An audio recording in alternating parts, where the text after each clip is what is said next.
Hello everyone, Lily the Deck Harlot here. Welcome to my channel, and for those returning viewers, welcome back. I'm glad you could make it. And today I thought I would do a video response to Toadstool Tarot and his tag called Major Favorites. So let's get started. So the card I picked for the Fool is from the 8 Coins Tattoo Tarot. And the reason I picked this one is the Fool always represents something that, you're at the beginning of, and, there's a sense of innocence, but there's also a sense that you don't know what you're getting into. And this is why I like this Fool here. I like it because the blindfold, I find, sort of represents that you can be as enthusiastic as you want, but again, you're going into the unknown. The next one is the Magician, and I picked the one from the Halloween Tarot. And this one is always because the Magician, as well as being a card of manifestation, of having all the tools, of having your power, it's also the card of the trickster. And what best can represent this as a magician doing a magic act and doing all kinds of sleight of hands, or diverting your attention so that you see only what he wants you to see. And I thought that was a good way of describing the Magician. Now we move on to the High Priestess. And I actually picked 3. There's Raven's Prophecy.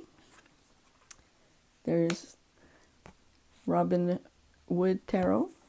And the Moonchild Tarot. And Raven's Prophecy is really, it's a good way of showing that the High Priestess, it's really, you're looking into your intuition, but it's also looking into the unknown in a way.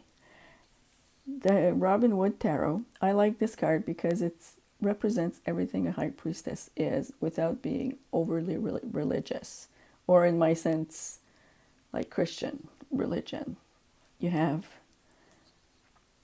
the crystal ball for intuition, the book for knowledge. You have the moon, which is representative in the High Priestess, and you have the blue for the divine feminine.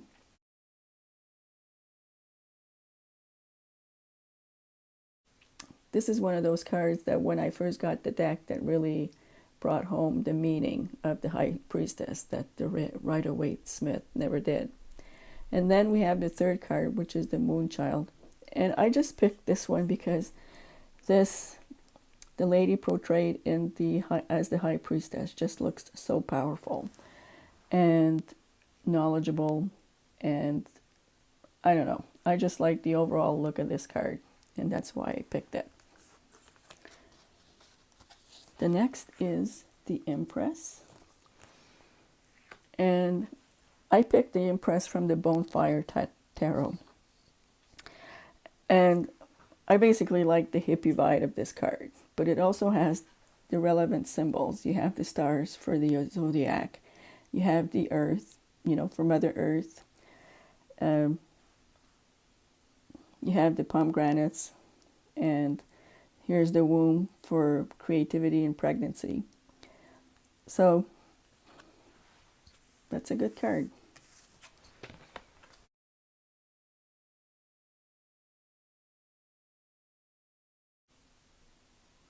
So this is the card I picked for the Emperor, which is from the Dame Darcy Tarot. And as captain of a ship, he is the emperor of his world, and he's the rule of the law. So I thought it could be a good representation for the Emperor without going into too many esoteric meanings. But it also brings home what an emperor is. They're the rule of the law.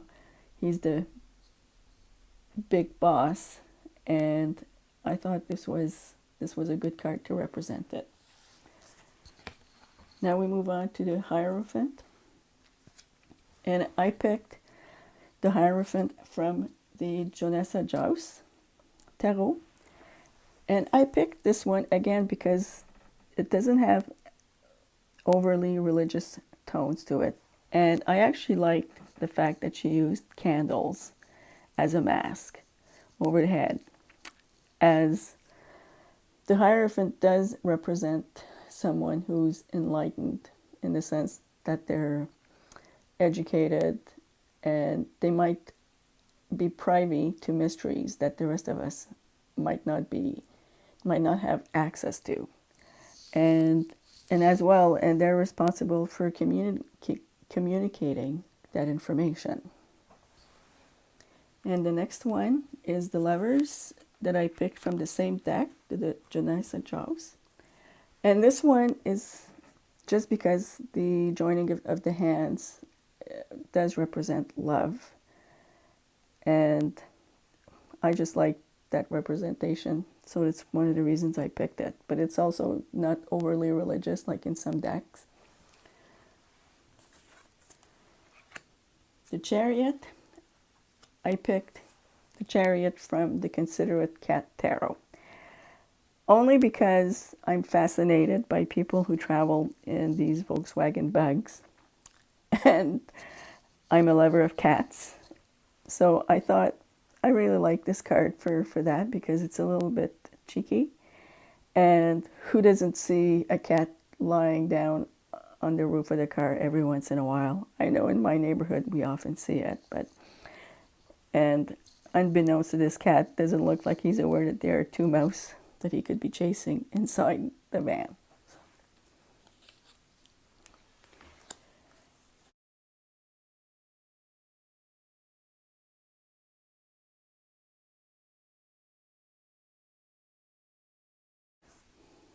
So I picked these two cards.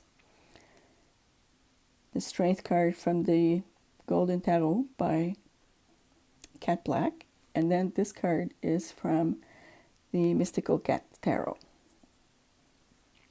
And I just picked this card because I liked how she did a collage of ancient paintings and was able to make it match the general meaning of the card, which is the lady taming the lion. And this one here is just a good example of the restraint that can also be shown in strength, in the sense that here's a cat fighting his inclination of chasing or eating the birds, or even making them suffer, like what happens in the wild. And it's a powerful image in the sense that yes, it is a cat with birds, but it conveys the meaning pretty well.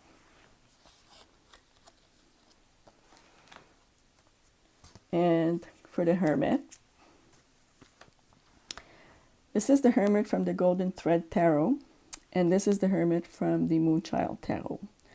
And here I picked this Hermit because we know that the Hermit is at the top of a mountain with his light, but we rarely see how vast the environment is where the Hermit is. And I think this card actually shows this. Like he's alone, he's on top of the mountain, and he's basically up in the sky.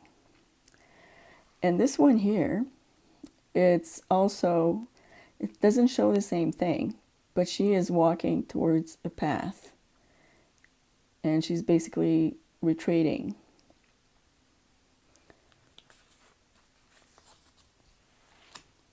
We move on to the Wheel of Fortune. And the Wheel of Fortune, this is from the Mythic Tarot, the original version. And as a spinner, I do have a spinning wheel, so I like the idea that they use a spinning wheel. But it's also here representing the three fates, who basically she spins the yarn, and one of them cuts it. So it depicts how the cycles of life, like what comes up must come down, and you never know you're never certain where you are on that wheel.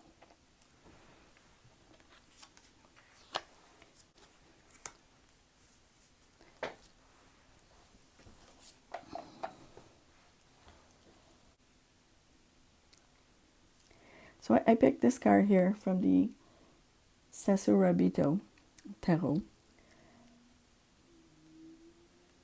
just because of its frank depiction of what justice could be.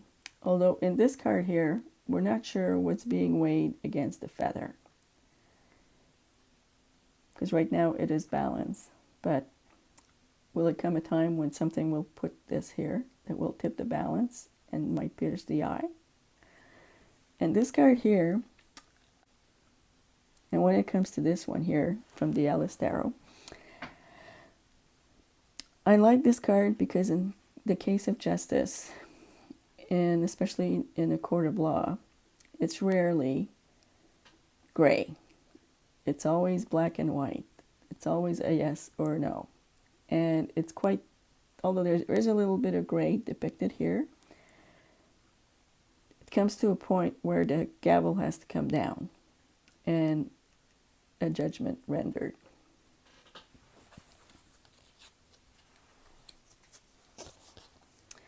And the next one is the Hanged Man. And I picked this one from the Jonasa Jaus Tarot. And just because of the depiction here of this cocoon, it talks about retreat, but also about transformation, which is often what the Hanged Man is. Is there something being transformed, whether it is your thought, your point of view, or even retreating so that you can think about things. So I think that's a nice depiction. And I think this is my favorite card out of the whole pile. The Death card from the Mystical Cat Tarot. And I think it speaks to the part that death plays in the cycle that we live in. Or everything has a cycle. In this case, they show a cat and his 9 lives. But we go through our life with periods of ending and new beginnings. You know, getting married is the end of your life as a single person. Giving birth to your child is the end of your life as a couple. And on and on. You know, the end of school and starting work is, you know, the end of being shepherded through your life and being on your own. So I've always liked this card. And the next card, number 14, is Temperance from the Raven's Prophecy Tarot. And again, it's because, you know, the Raven's Prophecies takes down the image to its most basic level. And this shows that just a little ripple, a little drop, causes ripple that could eventually change the world.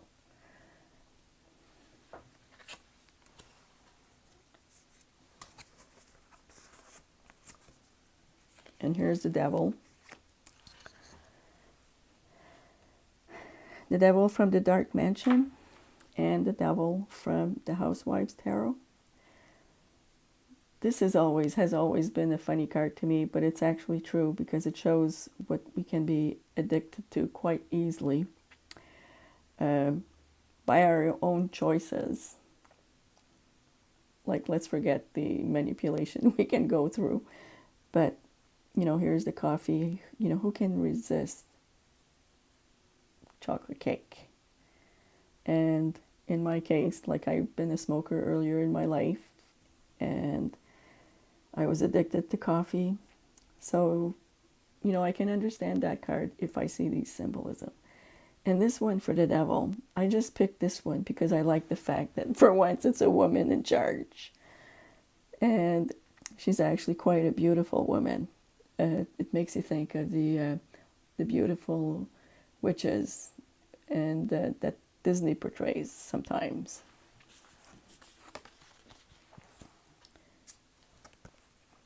Here's a Tower from the Circo Tarot. And it is similar to other tower cards that we see where it's, you know, high tower being hit by lightning. But in this case, it's a house, it's a home, which brings the idea of destruction closer to home. Pardon the pun. We never think that something like this might happen to our house, but it does. But at the same time, too, it's also your home is your foundation. And even in our home, sometimes we construct these beliefs and ideas that, you know, can easily be struck down when you least expect it. And here's 2 stars. This is the star from the Mythic Tarot, which represents Pandora opening her box. And in this card, it's also, you know, also in the box, although I forget what the bees are called, or what the myth is, but, you know, also in the box was hope. And hope, the star is always a sign of hope, if not necessarily divine intervention. And this one here from the Ellis Tarot shows to me a phoenix. And again, he comes up from the ashes, victorious. So again, it's another example of something unexpected, but also of hope.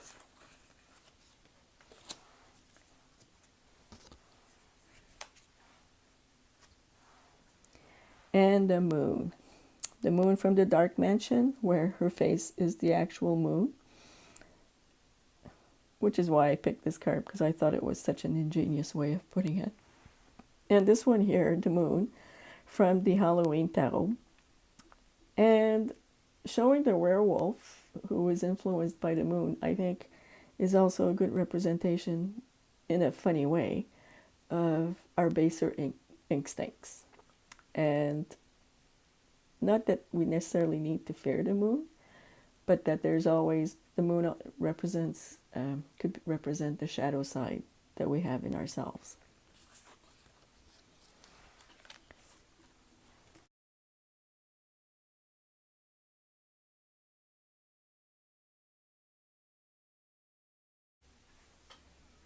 So this is the Sun card from the Muse Tarot. And I just decided to pick this card because I like the fact that she used the mandala, and she changed the imagery a little bit from the usual sun and little children. But, you know, it does a good job of representing like happiness, and everything is right with the world, and she used such bright colors. And here's the Judgment card from the Lightseers Tarot, and the Judgment card from the Dark Mansion. In the Lightseers Tarot, it's just a sense of release and forgiveness that she was able to portray in this card that I think was quite clever. And, well, I don't know. I'm not sure what else to say about it except this. And this one is just that, you know, here's the dead having a party because they're on their way to being reborn, as I see it. They're just having fun. And judgment or being released isn't as bad as we think it might be. And the last card that I picked is the World from the Crystal Visions Tarot. And again, it's showing a woman at the culmination of her journey, like she completed the 22 steps from the Fool, and she's on top of her game. And I thought this was a good representation of that. So there you have it, everyone. These are my Majors cards. I hope you liked what I talked about, and I'd like to thank Toadstool Tarot for putting this out. And I'm looking forward to seeing what everybody else picks. So I'll end this here. Have a good day, and until next time.